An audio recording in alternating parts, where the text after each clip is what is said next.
Hey coucou les copains, bienvenue encore cette semaine. Alors je vois que mes followers ils augmentent pas. J'en ai perdu deux même, tu vois. Mais bon, je m'en fous en fait parce qu'on est que 800 à peu près, hein. On est que 800 mais ça fait quand même 800 fidèles qui sont quand même là depuis quasiment le début en fait parce que ça a vite grimpé à 800 puis ça a stagné. Je fais pas ça pour la thune parce que je suis pas monétisé. C'est clair que j'aimerais bien avoir plus de gens qui suivent ces vidéos, mais j'en ai pas plus que ça, parce que voilà, bon.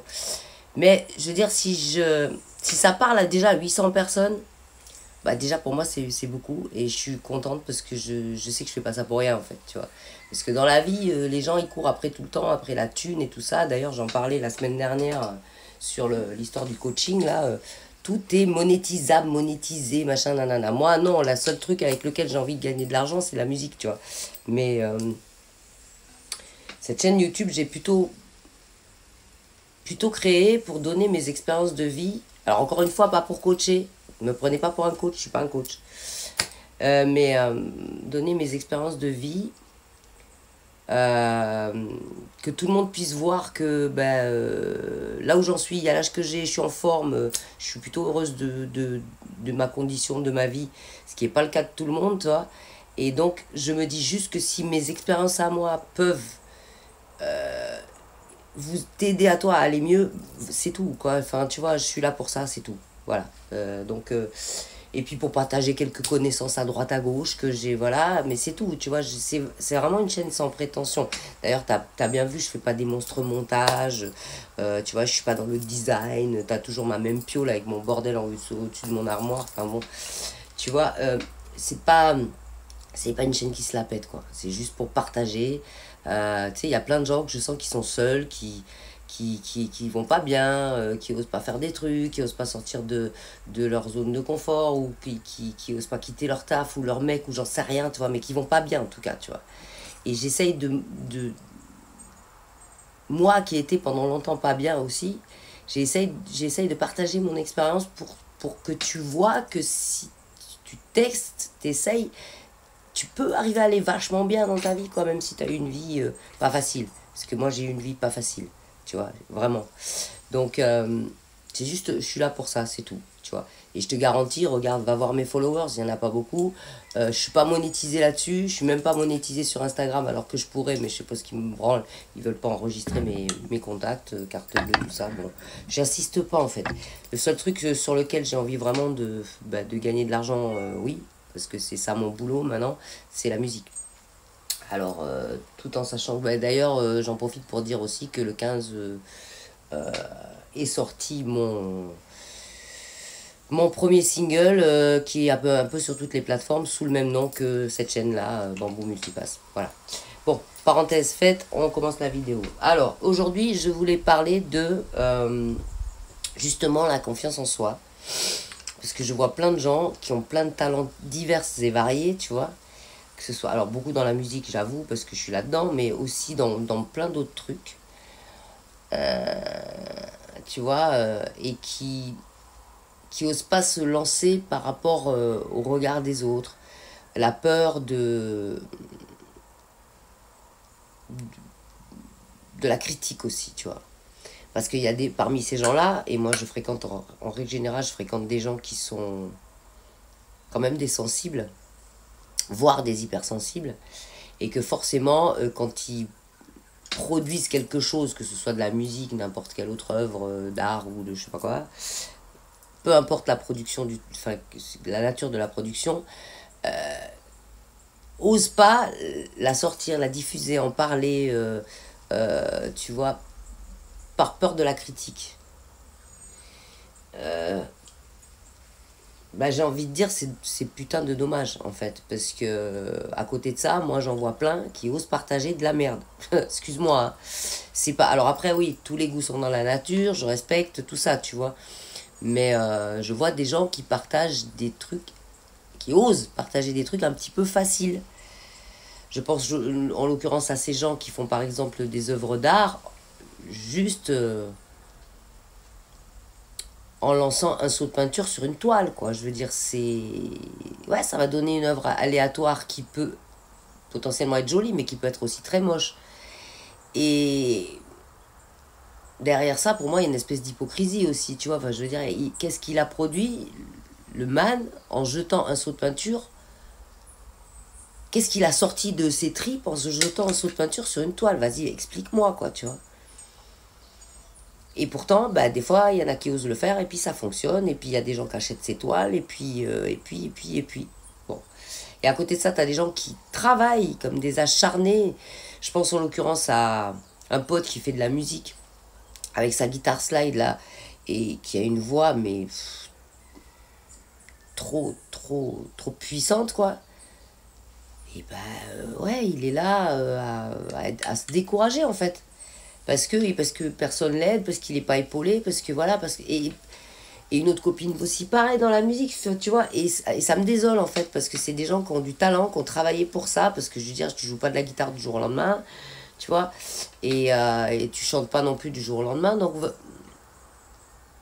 et ces gens-là, parce que c'est des hypersensibles, et ça je le sens au fond de mon cœur, ils osent pas sortir leurs produits, quoi, leur œuvre. Alors je trouve ça, bah, ça me fait de la peine, moi, tu vois.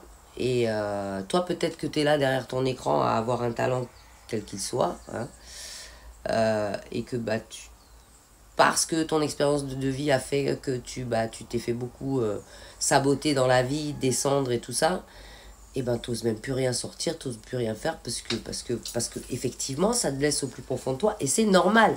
Parce que quand tu donnes tout ton cœur dans une œuvre, que tu mets toute ton énergie, ton cœur, ton talent, etc., et que ça devient, c'est ton bébé après, tu vois, et que quand tu le montres à quelqu'un, que en face, t'as de la critique, ben, je comprends que ça refroidisse, en fait, hein, comme on dit, chat échaudé, quoi. Donc, du coup, j'arrive à comprendre, mais je vais quand même essayer de faire cette vidéo pour justement aider les gens à passer outre ben, cet auto-sabotage, en fait, parce que c'est quelque part, c'est ça, quoi. Et comment moi je vois les choses par rapport à ça. Parce que je trouve ça tellement dommage de ne pas oser. Et à côté de ça, encore une fois, je vois tellement de gens qui osent produire des choses qui sont pas forcément pertinentes, en fait. Tu vois. Ne serait-ce que tous ces gens qui sont sur TikTok à poster des trucs complètement barrés, inutiles, tu vois. Enfin, je pense en l'occurrence à ces gens qui font des espèces de bruitages avec leurs ongles, là, tu vois, pendant des heures sur TikTok. Il y a des gens qui les suivent. Je critique pas. Moi, perso, c'est le genre de truc qui m'agace. Ça m'agace mes oreilles, ça me plaît pas du tout, tu vois. Je vais pas suivre ce genre de créateurs de contenu. Mais il y a des gens qui les suivent, ces gens-là, tu vois. Et bon, je me dis, s'il y a des gens qui arrivent à avoir une communauté, une, j'ai eu le moustique, une communauté qui les suit, alors qu'ils ne font que des bruitages avec du papier polystyrène ou avec du papier bulle et des ongles. Enfin, enfin. Alors après, peut-être on va me dire que je suis has-been ou j'en sais rien quoi, ou j'ai rien compris à la life, tu vois, voilà. Peut-être que les jeunes, ils vont me dire ça, mais ces gens-là osent sortir ça alors qu'ils produisent, pour moi, absolument rien du fin fond de leur trip. Je suis profondément désolé, tu vois. Mais ça marche. Et ils osent le sortir. Et à côté de ça, t'as des purs talents qu'osent pas... qu'osent pas, quoi. Donc je trouve ça super, super, super dommage. Et c'est pour ça que je veux faire cette vidéo. Alors, dans la deuxième partie, je vais te donner tous les points qui, moi, m'ont aidé à oser. Et que peut-être ça va te parler et que peut-être ça va t'aider à toi oser faire tes affaires et arrêter de te baser toute ta vie sur le jugement et les considérations des autres, quoi, tu vois. Voilà. Donc, c'est parti. Ok, donc, alors, déjà, au lieu de considérer ce que les autres critiquent de ton œuvre, regarde déjà tout ce que toi tu as mis comme énergie, essaye de quantifier ça, tu vois. Regarde tout ce que toi tu as mis comme énergie pour produire cette œuvre, quelle qu'elle soit, hein, que ce soit un tableau, monter une société ou monter, ouvrir un resto ou un snack ou j'en sais rien, tu vois. Je pense en l'occurrence à ma pote qui a ouvert qui a un food truck de Bokit, je veux dire, c'est du travail aussi, tu vois. Donc voilà, euh, regarde le travail accompli. Et la personne qui te critique, demande-toi, est-ce que elle aurait eu les épaules, le courage, la persévérance, le suivi pour accomplir ce que toi tu as accompli pour en arriver à produire cette œuvre-là. Quelle que soit l'œuvre, encore une fois. Déjà, note ça sur un cahier. Tu vois? Qu'est-ce qu'elle a fait, la personne qui est en train de dire que, je sais pas moi, mes bokits sont dégueulasses, mon son il est pourri, ou mon tableau il est pas beau? Ce qu'elle en a fait, elle, est-ce qu'elle a fait une expo? Est-ce que, voilà, tu vois? Pose-toi déjà ce genre de questions. Tu vois? Ça, c'est le premier truc que je dirais qui est quand même vachement important. Le deuxième truc que je dirais, c'est fais en priorité les choses pour toi, en fait. Si toi, quand, quand tu es en train d'avancer dans ton projet, observe comment tu te sens. Moi, je l'ai fait ça. Observe comment tu te sens quand tu es en train de bosser sur ton projet. Est-ce que tu es super joasse? Ou est-ce que, bon, bah, c'est chiant, tu as du mal à t'y mettre ou ce genre de truc. Déjà, tu verras si t'es dans dans le bon mood, si t'es dans le truc qui te correspond, tu vois. Essaye de regarder comment tu vibres quand t'es en plein dans ton projet, en train de le réaliser. Parce que s'il faut, c'est pas ce qu'il te faut, tu vois. Voilà. C'est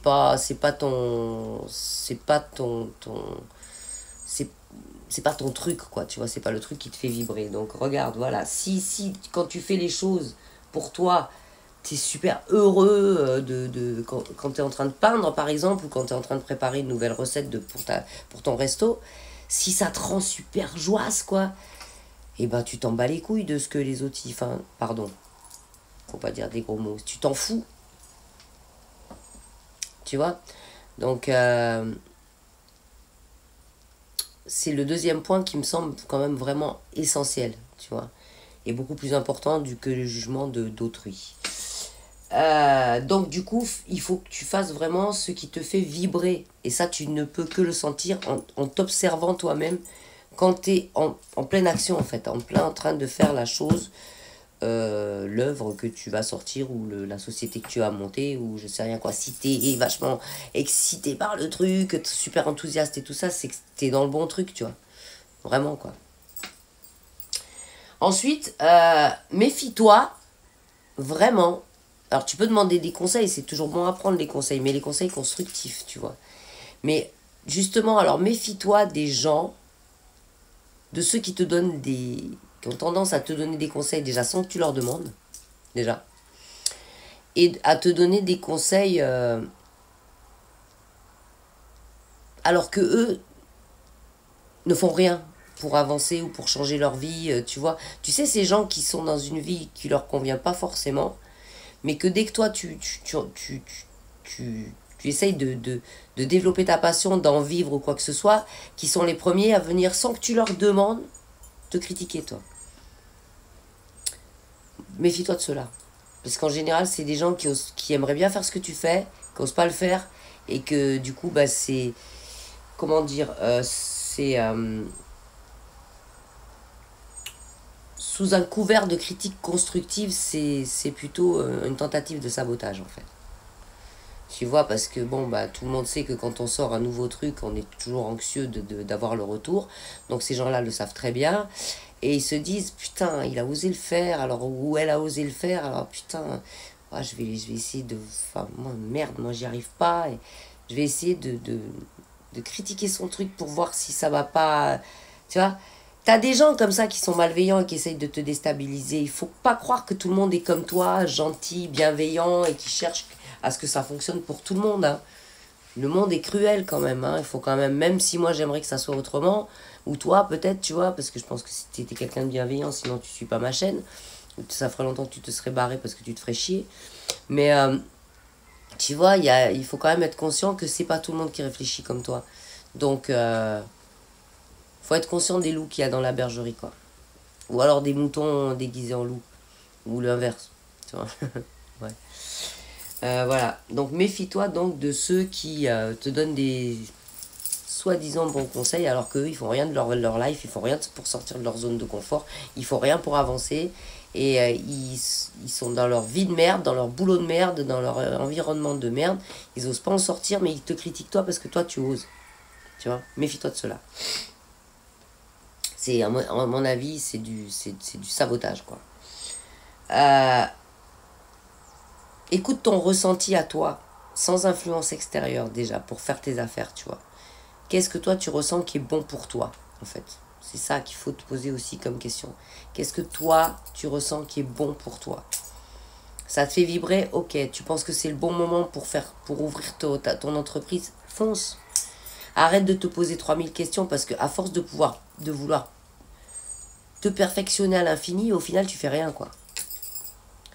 Moi, j'ai beaucoup réfléchi, tu vois, avant de sortir mon premier single, là, qui est sorti le 15. Je sais que je vais avoir des critiques et je sais que je vais avoir des jaloux, des jalouses, des gens qui vont me critiquer. Je le sais. Je me suis préparé à ça aussi, tu vois. De telle manière à ce que ça me fasse rien. Parce que moi, je sais qu'il y a déjà certaines personnes à qui j'ai fait écouter qui aiment ce que je fais. Donc je me dis que s'il y a des gens qui aiment, ça veut dire que c'est pas complètement nul. Ça veut dire qu'il y a du talent derrière. Après, je me dis une autre chose, c'est qu'on n'est pas un Louis d'Or, on peut pas plaire à tout le monde. Voilà, même le plus grand artiste du monde, il peut pas plaire à tout le monde. Donc, à partir de là, voilà. Le seul truc que je veux pas tolérer, moi, c'est du sabotage. Et je saurais très bien que ceux qui viennent en mode sabotage, je sais pourquoi ils sont là. Donc ça ne me touchera absolument pas, tu vois. Mais tous ces paramètres-là, je les ai mesurés avant de sortir mon single, dans le sens où je me suis dit non, je me laisserai pas détruire par tous ces détracteurs, c'est clair et net, tu vois. Ces gens qui veulent éternellement que tu... Enfin, tu vois, les ultra perfectionnistes, bon, moi je le suis un peu, mais pas à outrance, ça sert à rien. Il faut garder un petit peu d'authenticité aussi dans la vie, quoi, tu vois. Dans tout ce que tu fais. Je veux dire, tu ouvres un restaurant, tu vas faire une recette à l'intuite, ben ouais, peut-être qu'il y aura un peu trop de piment pour certains, un peu trop de sel pour d'autres, et quoi? Il y en a qui vont kiffer ta recette, hein, tu vois. Donc à un moment donné, il faut, comme disait ma pote aussi Espérance, là, que j'aime beaucoup, de plus en plus, faut garder, qui est coach vocal d'ailleurs, faut garder un peu d'authenticité, de spontanéité, moi je dirais, tu vois. Voilà, garde ta spontanéité aussi. C'est vachement important. Et il y a un truc que j'ai fait il n'y a pas longtemps aussi, j'avais pas pensé à ça, mais j'y ai pensé très, très, très, très récemment. Fais un sondage auprès d'une IA. Ouais. Une intelligence artificielle, tu poses la question. Parce qu'en général, une IA, ça n'a pas d'âme. D'accord? Une IA, c'est une machine. Et elle va te donner un avis super objectif, en fait.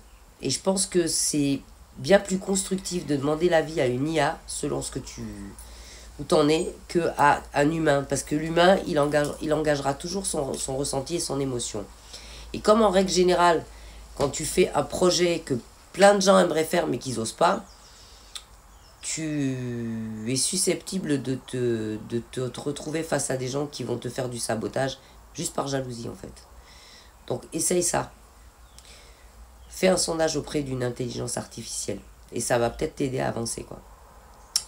Voilà pour ce sujet-là. Alors j'espère que ça va t'aider à avoir plus confiance pour aller au fond, au bout de tes projets. Parce que je trouve qu'il est important de faire ce qu'on aime dans la vie. Et que moi, personnellement, c'est ce qui me rend heureuse. Et qu'il n'y a rien au monde qui changera ça. Voilà pour cette semaine. Je te fais des gros bisous. Et puis je te dis à la semaine prochaine pour un nouveau sujet. Et n'oublie pas d'aller écouter mon morceau. Il est partout. Bisous. J'en suis très fière. Bisous. Bye. I'm gonna sing you